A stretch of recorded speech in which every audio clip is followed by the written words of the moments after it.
रामायण की कहानियां पुरुषोत्तम श्री राम का चरित्र गुणों से भरा हुआ है। त्रेता युग के न्यायप्रिय राजा श्री राम की कहानियां बालकों के मन में नीति और धर्म के लिए जगह बनाने में मदद कर सकती हैं। इतिहास के दो महान कवियों ने रामायण की कथा लिखी है। महर्षि वाल्मीकि ने संस्कृत में रामायण और तुलसीदास ने अवधी भाषा में रामचरितमानस को लिखा।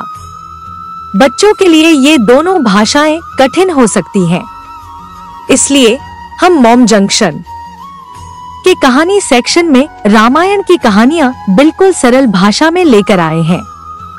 इन कहानियों की मदद से आप अपने बच्चों को इतिहास के बारे में जानकारी दे सकते हैं। रामायण की कहानियां भारत की महान संस्कृति का उदाहरण है। एक और जहां भगवान राम, लक्ष्मण, भरत और शत्रुघ्न का आपसी प्यार एकता में शक्ति की सीख देता है, तो वहीं दूसरी ओर माता सीता का समर्पण आने वाली पीढ़ियों को रास्ता दिखा सकता है।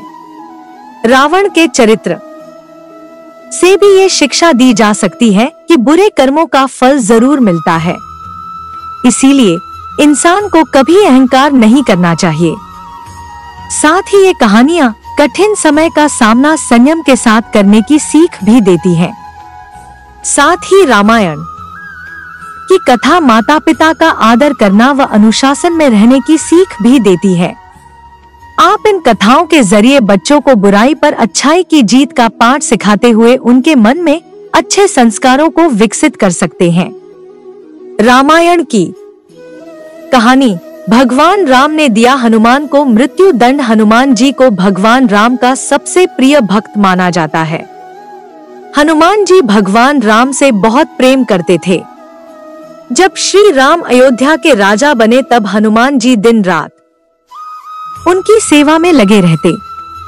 एक दिन की बात है, श्री राम जी के दरबार में एक सभा चल रही थी। उस सभा में सभी वरिष्ठ गुरु और देवतागण मौजूद थे। चर्चा का विषय था कि राम ज्यादा शक्तिशाली हैं या राम का नाम।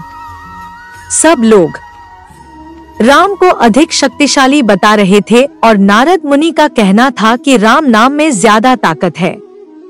नारद मुनि की बात कोई सुन ही नहीं रहा था। हनुमान जी इस चर्चा के दौरान चुपचाप बैठे हुए थे। जब सभा खत्म हुई तो नारद मुनि ने हनुमान जी से कहा कि ऋषि विश्वामित्र को छोड़कर वो सब ऋषि मुनियों को नमस्कार करें। हनुमान जी ने पूछा, ऋषि विश्वामित्र को नमस्कार क्यों न करूं? नारद मुनि ने जवाब दिया, वो पहले राजा हुआ करते थे, इसलिए उन्हें ऋषियों में मत गिनो। नारद जी कहने पर हनुमान जी ने ऐसा ही किया। हनुमान जी सबको नमस्कार कर चुके थे और उन्होंने विश्वामित्र को नमस्कार नहीं किया। इस बात पर ऋषि विश्वामित्र क्रोधित हो गए और उन्होंने राम से कहा कि इस गलती के लिए हनुमान को मौत की सजा दें। श्री राम अपने गुरु विश्वामित्र का आदेश नहीं टाल सकते थे, इसलिए उन्होंने हनुमान को मारने का निश्चय कर लिया।